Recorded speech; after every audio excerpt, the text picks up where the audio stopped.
ക്യാൻസറിനെതിരെ പൊരുതാനായി Calicut city service സഹകരണ ബാങ്കും MVR cancer സെന്ററും സംയുക്തമായി അവതരിപ്പിക്കുന്ന ക്യാൻസർ ചികിത്സാ സഹായ പദ്ധതിയാണ് മാസ് കെയർ.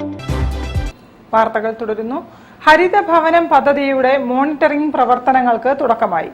മോണിറ്ററിംഗ് സമിതി അംഗങ്ങൾ വിവിധ ഭവനങ്ങൾ സന്ദർശിച്ചു. കുട്ടികൾക്കും മുതിർന്നവർക്കും ആവശ്യമായ നിർദ്ദേശങ്ങളും നൽകി. ഇതുവരെ പൂർത്തിയായ 11,500-ലേറെ ഹരിത ഭവനങ്ങളിൽ മോണിറ്ററിംഗ് സമിതി അംഗങ്ങൾ സന്ദർശിച്ച് 3 പെട്ടികൾ വെച്ച് മാലിന്യങ്ങൾ ശേഖരിക്കുന്ന പ്രവർത്തനങ്ങൾ വിലയിരുത്തുകയും വിദ്യാർത്ഥികളോടും കുടുംബാംഗങ്ങളോടും ആശയവിനിമയം നടത്തുകയും ചെയ്യുന്നതാണ് മോണിറ്ററിംഗിന്റെ രീതി.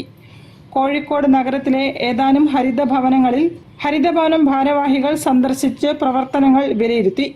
വിദ്യാഭ്യാസ ഉപഡയറക്ടർ Manoj Maniyur, professor Shobheendran foundation president Vadayakkandi Narayanan, Niravu director Babu Parambath, Harithabhavanam monitoring സമിതി coordinator PK Vikas, city coordinator CR Kavya തുടങ്ങിയവർ ഉൾപ്പെട്ട സംഘമാണ് സന്ദർശനം നടത്തിയത്.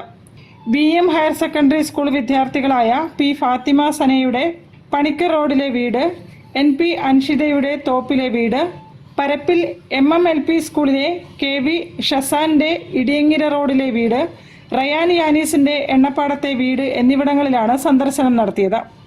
മാലിന്യ ശേഖരണത്തിനായി വീടുകളിൽ സൂക്ഷിച്ച പെട്ടികൾ പരിശോധിക്കുകയും മാലിന്യങ്ങൾ ഹരിതകർമ്മസേനയ്ക്ക് നൽകുമ്പോൾ ലഭിക്കുന്ന യൂസർ ഫീ റസീറ്റുകൾ കണ്ട് ബോധ്യപ്പെടുകയും ചെയ്തു.